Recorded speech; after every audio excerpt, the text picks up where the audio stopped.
ऐसे 5 योद्धा जिन्हें छल से मारा गया। कौन थे वो योद्धा और इन योद्धाओं को आखिर क्यों छल से मारा गया था? ऐसे तो महाभारत को धर्म युद्ध कहा जाता है, लेकिन इस धर्म युद्ध में छल करने से कोई भी पीछे नहीं हटे, चाहे वो कौरव हो या पांडव। कौरव और पांडव पक्ष में कुछ ऐसे योद्धा थे जिनका वध नियम अनुसार करना असंभव था। इनमें इतना पराक्रम था कि इन्हें देवता भी परास्त नहीं कर सकते थे, इसलिए युद्ध का नियम भंग करके उनका वध करना पड़ा था। आखिर वो योद्धा कौन थे और कैसे उनका वध किया गया था, वो हम आज की इस वीडियो में जानेंगे। लेकिन वीडियो में आगे बढ़ने से पहले इस चैनल को जल्दी से सब्सक्राइब कर लीजिए। सबसे पहले जिस योद्धा को छल से मारा गया था वो थे पितामह भीष्म। भीष्म गंगा माता के पुत्र थे। उनका गुरु स्वयं भगवान परशुराम थे। एक बार तो अपने गुरु परशुराम के साथ ही भीष्म का युद्ध हो गया था। इस युद्ध में भीष्म और परशुराम जी एक दूसरे पर महाविनाशकारी अस्त्र शस्त्र चला रहे थे, लेकिन इस युद्ध का कोई परिणाम नहीं निकल रहा था। आखिर में इस युद्ध को रोकने के लिए देवताओं को आना पड़ा था। जब कुरुक्षेत्र का युद्ध शुरू हुआ था तब पितामह भीष्म कौरवों के प्रथम सेनापति बने थे। भीष्म के बाणों के आगे पांडव पक्ष के कोई भी योद्धा टिक नहीं पाया। भगवान श्री कृष्ण ने इस युद्ध में शस्त्र ना उठाने का प्रण लिया था, लेकिन भीष्म ने अपने पराक्रम से श्री कृष्ण को अपने प्रतिज्ञा तोड़कर शस्त्र उठाने के लिए विवश कर दिया था। अगर पांडव किसी भी तरह भीष्म का वध नहीं करते तो वो ये युद्ध जीत नहीं पाते। इसलिए शिखंडी को सामने रखकर अर्जुन ने भीष्म को बाणों से छल्ली कर दिया था। भीष्म की तरह द्रोणाचार्य भी महापराक्रमी थे। कौरव और पांडवों को उन्होंने ही शस्त्र चलाना सिखाया था। भीष्म के बाद द्रोणाचार्य कौरवों के सेनापति बने थे। वो अपने रणनीति के द्वारा पांडवों का भारी विध्वंस कर रहे थे। जब तक उनके हाथ में शस्त्र होता तब तक उन्हें पांडव पक्ष के कोई भी योद्धा मार नहीं सकता था। इसलिए पांडवों ने छल से उनका वध करने का निश्चय किया। पहले भीम ने अश्वत्थामा नाम के एक हाथी का वध किया। इसके बाद पांडव द्रोणाचार्य के सामने कहने लगे कि उन्होंने अश्वत्थामा को मार डाला है।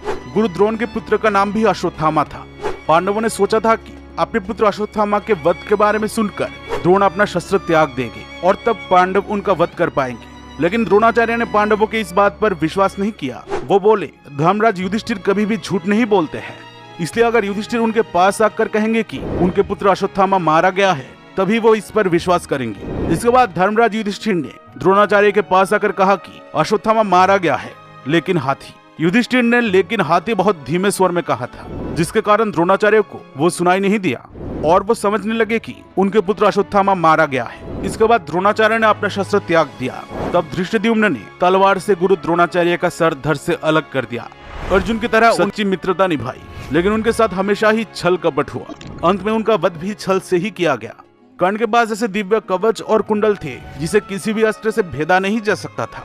इसलिए युद्ध से पहले देवराज इंद्र ने छल से कर्ण का कवच और कुंडल छीन लिया था, लेकिन कवच कुंडल के बिना भी कर्ण महाशक्तिशाली थे। अंतिम युद्ध में जब कर्ण और अर्जुन का आमना सामना हुआ था तब दोनों में भयानक युद्ध शुरू हो गया था। इस युद्ध में कर्ण अर्जुन पर भारी पड़ रहे थे। अर्जुन के चलाए हुए हर बाण को कर्ण काटते जा रहे थे। युद्ध के दौरान कर्ण ने 11 बार अर्जुन के गांडीव धनुष के प्रत्यंचा को काट डाला था। अर्जुन के ब्रह्मास्त्र को भी कर्ण ने साधारण बाणों से नष्ट कर दिया था। इस युद्ध के दौरान कर्ण ने अपने सरमुख बाण से अर्जुन को लगभग मार ही डाला था। अगर भगवान श्री कृष्ण तब अर्जुन की रक्षा न करते तो अर्जुन कर्ण के हाथों जरूर मारे जाते। भगवान श्री कृष्ण भी जानते थे जब तक कर्ण के हाथ में शस्त्र होगा तब तक कर्ण को किसी तरह परास्त नहीं किया जा सकता था। इसलिए जब कर्ण के रथ का पहिया भूमि में धंस गया था, कर्ण अपने रथ के पहिए को उठाने के लिए नीचे उतरे थे। जब उनके हाथ में उनका विजय धनुष नहीं था तब श्री कृष्ण ने अर्जुन को कर्ण के वध का आदेश दिया। तब निहत्थे कर्ण पर बाण चलाकर अर्जुन ने उनका वध कर दिया था। कर्ण की तरह भूरिश्रवा को भी अर्जुन ने छल से मारा था। युद्ध के 14वें दिन भूरिश्रवा और सात्यकी में युद्ध चल रहा था। युद्ध के दौरान भूरिश्रवा ने सात्यकी के रथ को तोड़ डाला और सात्यकी को भूमि पर पटक दिया। इसके बाद भूरिश्रवा तलवार निकालकर सात्यकी को मार डालने ही वाले थे। तब अर्जुन ने पीछे से बाण चलाकर भूरिश्रवा के दोनों भुजाएं काट डाला और इसके बाद उनका वध कर दिया। इस प्रकार छल से 5 योद्धाओं को कुरुक्षेत्र के युद्ध के दौरान मारा गया था।